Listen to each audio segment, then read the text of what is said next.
مولا مولا۔ اللہ، رسول اور مولا علی کی ولایت جس کا اعلان غدیر کے میدان میں ہوا، وہ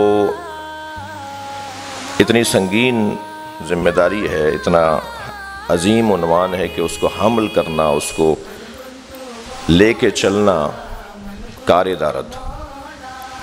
لہٰذا 6 شرائط اور 6 صفات بیان کیے ہیں اللہ، رسول اور علی مولا کی ولایت پر عمل کرنے والوں کی، جن میں سب سے پہلی یحبہم، پھر دوسری یحبونہ، پھر تیسری اذلۃ علی المؤمنین، پھر چوتھی اعزۃ علی الکافرین، پھر پانچویں یجاہدون فی سبیل اللہ، پھر چھٹی لا یخافون لومۃ لائم۔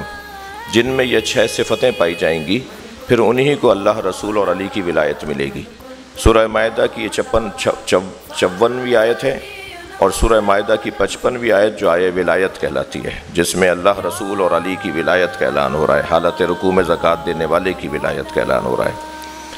یہ جو 3 ولایتوں کو بیان کیا گیا ہے، ان کو حمل کرنا، ان کو قبول کرنا، ان کو برداشت کرنا، یہ ہر ایک کے بس کی بات نہیں ہے۔ ولایت یا ولایت محبت اور حاکمیت کے معنی میں ہے، یعنی